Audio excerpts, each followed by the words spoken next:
um chamado à unidade. Olá, espero que você esteja bem. Nós estamos aqui mais uma vez para darmos sequência aí no estudo do livro de Filipenses. Hoje, o capítulo 2, mas antes é necessário nós reforçarmos aquilo que a gente já tem pedido, que é que você possa compartilhar esse estudo com seus amigos, com seus familiares, para que as pessoas venham ser alcançadas aí pela palavra do Senhor. Nós temos pedido também para que você compre a Bíblia 365. Nela você vai ler um capítulo do Antigo Testamento, um capítulo do Novo Testamento, um salmo e um trecho de Provérbios. E a gente tem pedido também para que você venha participar de um dos estudos que nós aqui da igreja temos proposto para vocês. Então, na segunda-feira, às 15 horas, a gente tem Lendo o Sermão do Monte, com John Stott. Na segunda-feira ainda, às 20 horas, a gente tem o Panorama Bíblico, nós estamos estudando o livro de Gálatas. Na quarta-feira, nós estamos estudando às 19 horas o Sermão do Monte. Na quinta-feira, às 14 e às 20 horas, nós temos estudado aí o livro de Atos.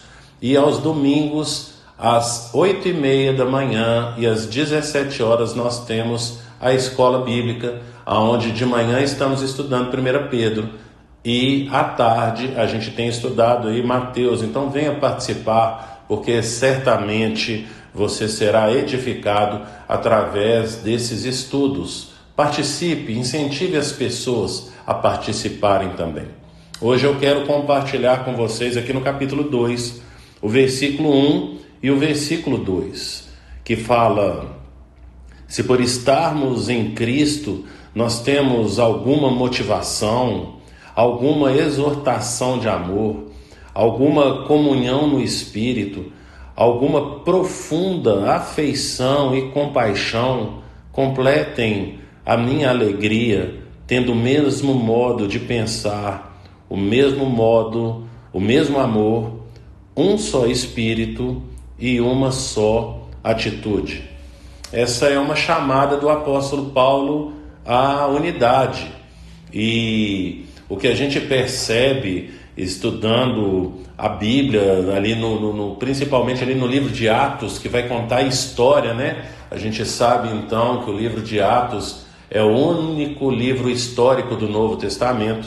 Então ali vai contar a história da igreja e como que a igreja era unida e como que a igreja batalhou por essa unidade, né? Então tudo aquilo que afetava a unidade era então os apóstolos, eles então se levantavam para poder acabar com qualquer tipo de divisão dentro da igreja. Divisão através de teologias, a gente vê isso no primeiro concílio ali, né, o chamado Concílio de Jerusalém, em Atos capítulo 15, onde eles estavam falando que o sacrifício de Jesus não era suficiente para a salvação do homem, mas que era necessário então circuncidar. Isso está falando ali em Atos capítulo 15, versículo 1, e no versículo 5 fala também a respeito de seguir a lei de Moisés. Então é necessário o sacrifício de Jesus ali, para eles não era o suficiente, né? Então era necessário então circuncidar no versículo 5 e também cumprir a lei de Moisés. E nós sabemos que o sacrifício de Jesus é suficiente, mas para isso então teve esse concílio onde eles definiram que o sacrifício de Jesus era suficiente para a salvação do homem. A gente percebe então que desde o início uma forma que o diabo tenta derrubar a igreja, impedir o avanço da igreja, é através da divisão. Nós aqui do Castelo, nós buscamos, oramos, pedindo ao Senhor por um avivamento, para que Ele venha trazer um avivamento, e nós queremos um avivamento em todo o Brasil, na verdade em todo o mundo. Nós queremos um derramar do Espírito Santo do Senhor.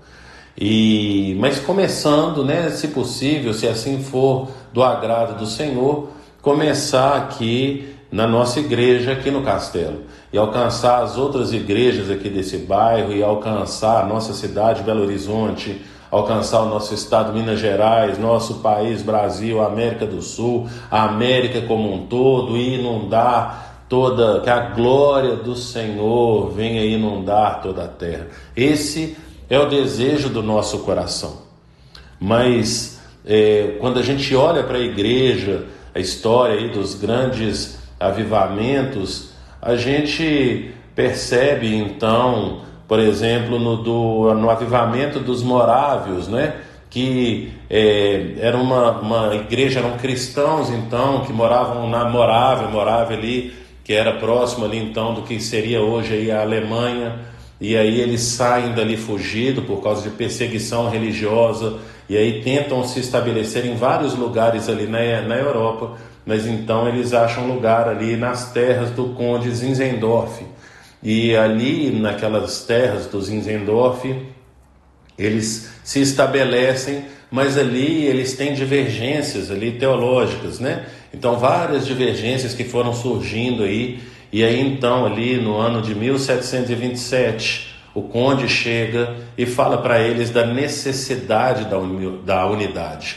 E nesse momento então eles são tomados por um avivamento, no ano de 1727, onde várias pessoas, vários países, vários continentes são afetados. Se a gente teve um avivamento aqui no Brasil, começou um avivamento aqui no Brasil no ano de 1911, é graças a isso que aconteceu ali, então, nessas terras do conde Zinzendorf, no ano de 1727. Vários grandes homens de Deus, John Wesley, por exemplo, um grande pregador, né, teólogo, avivalista, evangelista, ele foi afetado por um encontro que ele teve com os morávios e vários outros homens. Poderia citar vários países, país de Gales, não é verdade? A própria Inglaterra ali, os Estados Unidos. Então a Europa como um todo foi tomada por esse avivamento. Então isso mudou a história e muda a história. Mas para isso é necessário essa chamada para essa unidade. E Paulo aqui no capítulo 2 de Filipenses, versículo 1, ele vai falar que se nós temos alguma motivação, e a nossa motivação deve ser uma motivação correta. Eu sempre, quando tenho oportunidade de falar a respeito de motivação aqui na igreja, eu falo que a nossa motivação tem que ser o agradecimento, agradecermos, sermos gratos a Deus, porque uma das formas de sermos cheios do Espírito Santo é através da gratidão. Então, gratidão é uma motivação correta, mas ele também fala se tem então alguma exortação de amor, que é onde nós, de forma amorosa, através do amor, a gente procuramos então nos corrigir e trazer então a palavra do Senhor, né? Uma interpretação correta aí da palavra do Senhor. E também ele continua, alguma comunhão no Espírito, se nós como igreja temos comunhão no Espírito Santo de Deus, ou se temos uma profunda afeição e compaixão pelos perdidos, compaixão, né? Nós termos compaixão, esse amor aí através de um olhar compassivo para a vida do outro, aonde a gente quer que eles sejam alcançados pelo amor de Deus, assim como nós fomos um dia, não é verdade?